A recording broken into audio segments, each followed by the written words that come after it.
Powered by the Inside the Birds podcast. Now, live from inside the Matt Black Kia Studios. It's Football at 4. Day one of the Eagles on the field here for today's Football at 4.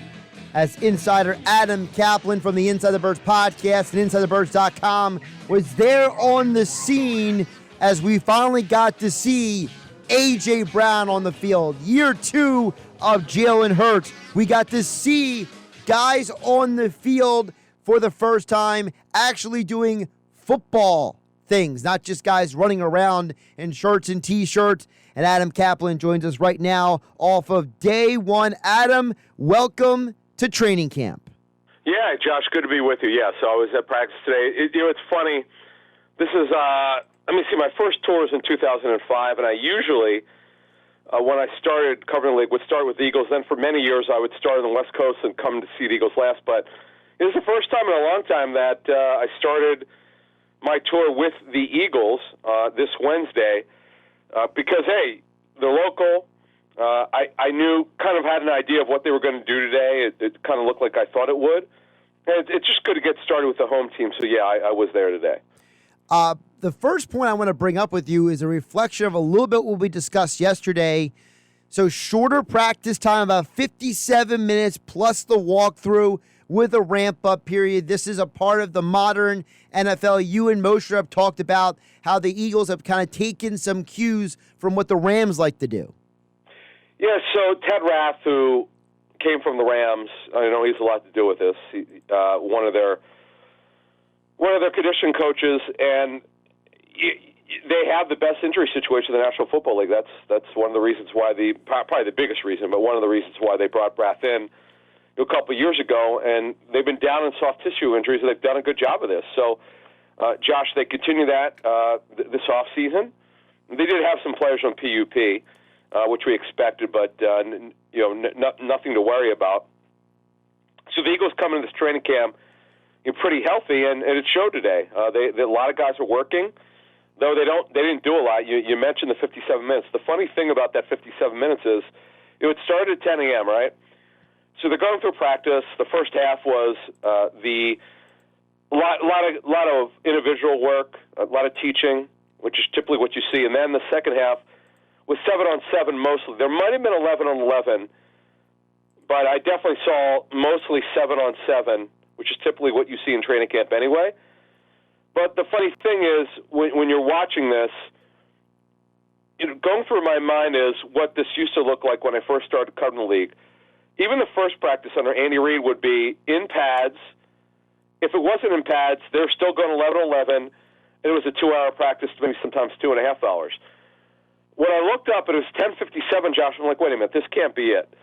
So what happened was at 10:57, Sirianni has this gathering on the field in the middle, and they broke, and then they had just basically a walkthrough for about 10 minutes, a series of plays, but just a walkthrough, and then they were done. So I guess this is the modern day of practices now, and I know around the league, most of these practices are now for the first couple of days 90 minutes or less. Part of that's mandated, but the other thing is it's a ramp-up period. The first 5 days are a ramp-up period, so nobody gets worn out. You don't want to see those soft tissue injuries. So this is pretty much what training camp is right now. Now, of course, a big deal for a lot of people was the debut. First time we're seeing A.J. Brown for a lot of people in an Eagles uniform. The other day, he's buying fans at the pro shop his jersey. Yeah. Today, he's on the field with that jersey, Adam. Yeah, well, number 11. He's a pretty good dude. He's a pretty emotional guy, very caring.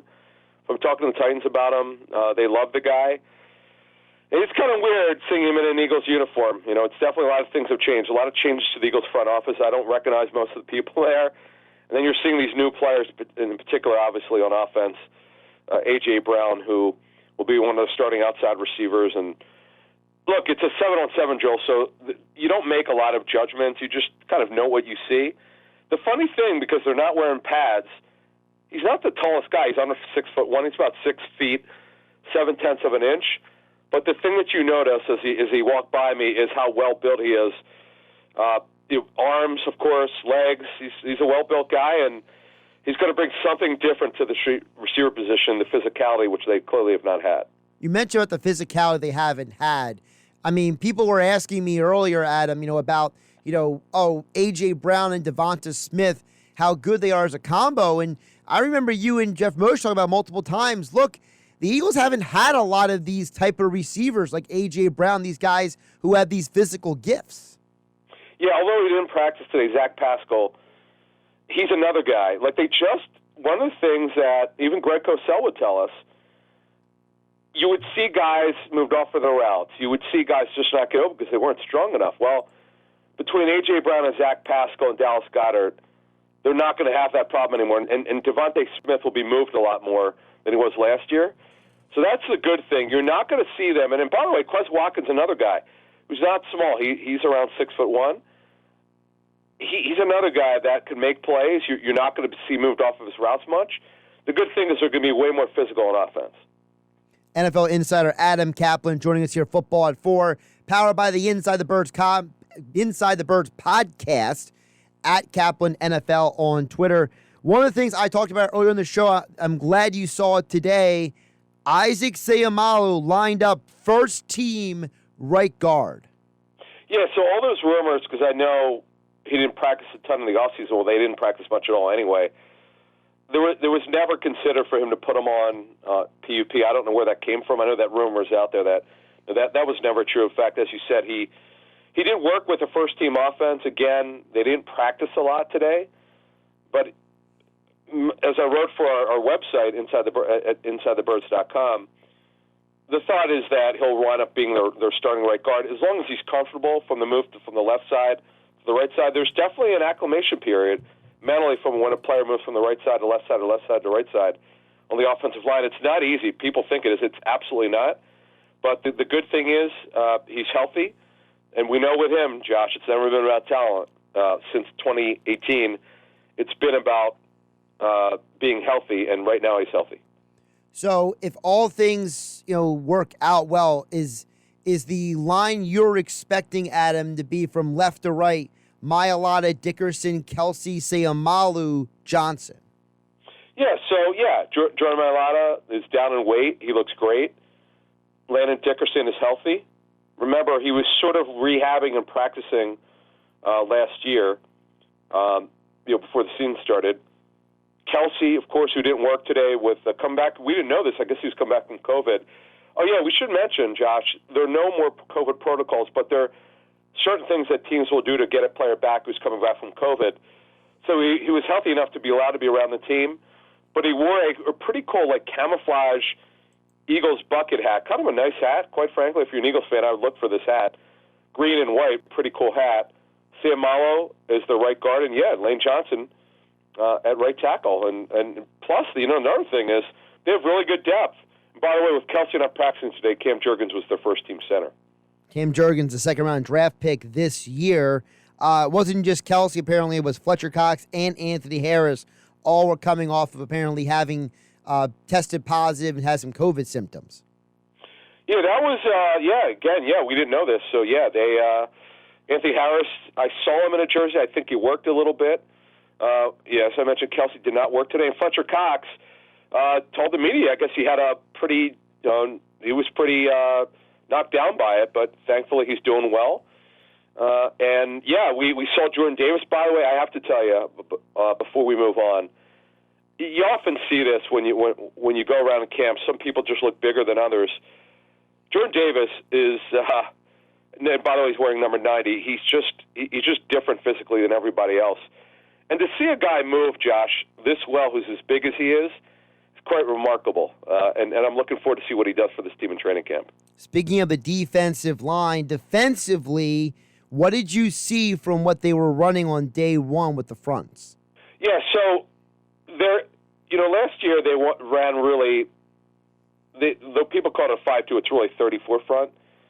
Because when a 34 front, you have, Josh, two stand-up players. Now, they're typically in a 34 front. They're playing off the ball. Well, the Eagles played a lot of these guys on the ball.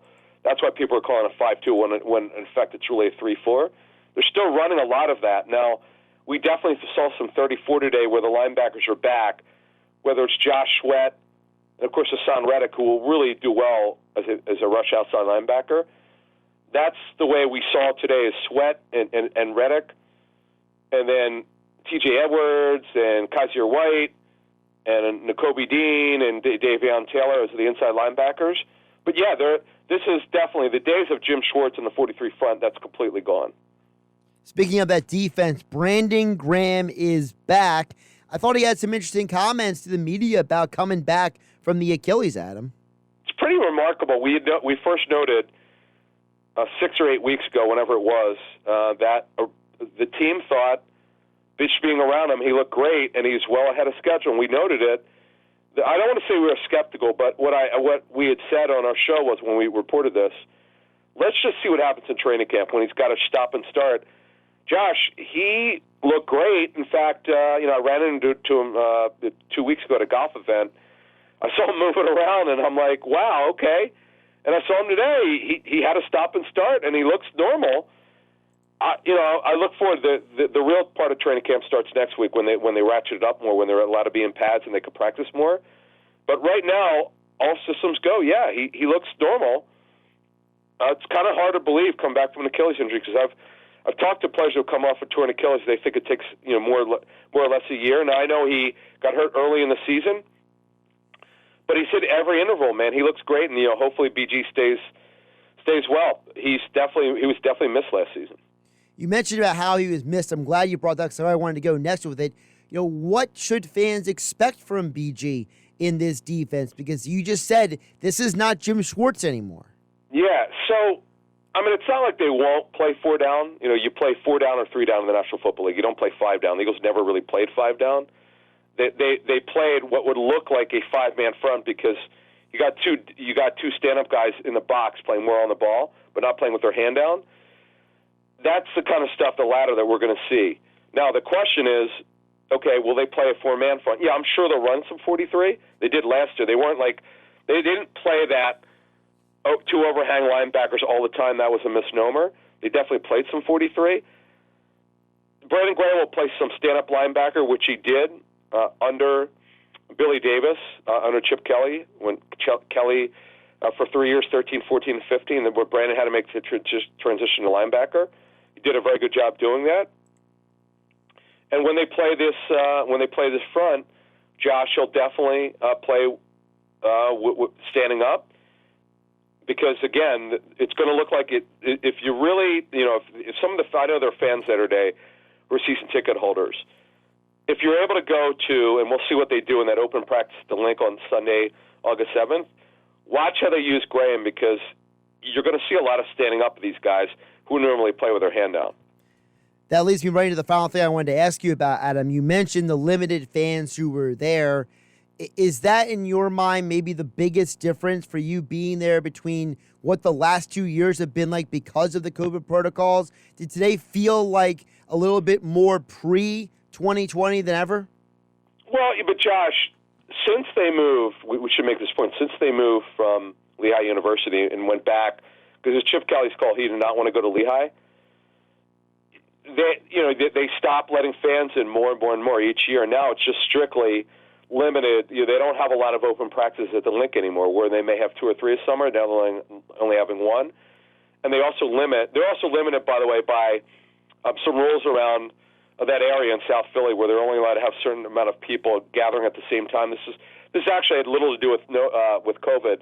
There are just certain rules where you can only have a certain amount of people being one area that's not in the stadium. So yeah, you're going to see, if you're an Eagles fan who's a season ticket holder, there are only selected people who could go, and also the businesses that the Eagles sponsors. They also have these tents that you'll see when you go there. For more information on Eagles training camp, make sure you subscribe and download the Inside the Birds podcast. The latest edition will drop tomorrow morning at 6 a.m. He is Adam Kaplan along with Jeff Mosher on the pod. Tomorrow morning at 6 a.m., Adam and Jeff will give you even more insights on Eagles training camp. And Adam was kind enough to join us today on Football at 4 here on 97.3 ESPN. Adam, enjoy the rest of your Wednesday.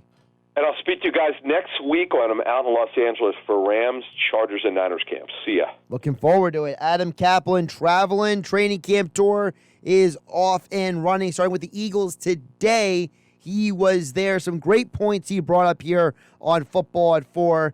I love how he was explaining the different defensive fronts, because the Eagles, he said, look, there looks like a 5-man front, but it's 2 stand-up rushers, Adam was explaining, and that's a very important distinction because for example, I remember watching for years, TCU used to do this with Gary Patterson, where you'd have 5 down defensive linemen, and Adam's like, no, this is not 5 down linemen. This is 3 down linemen, 2 pass rushers, so it looks like a 5-man front, but it's actually part of this multiple front look coming off of a 3-4 defense that Gannon wants to run, which gets back to our conversation from yesterday Adam Kaplan had here on Football at 4 about the 2 linebackers. You have the 2 main linebackers, whether it's a nickel, whether it's a whatever system it is, where you're going to only have 2 guys who are actual linebackers, whether that's White and Dean, whether that's White and Edwards, whether it's Davion Taylor,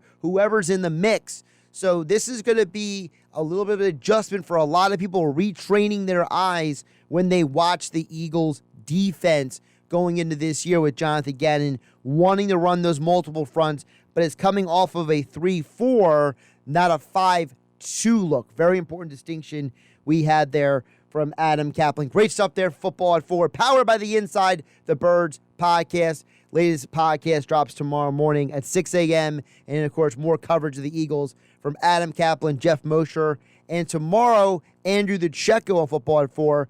All their writing over at InsideTheBirds.com.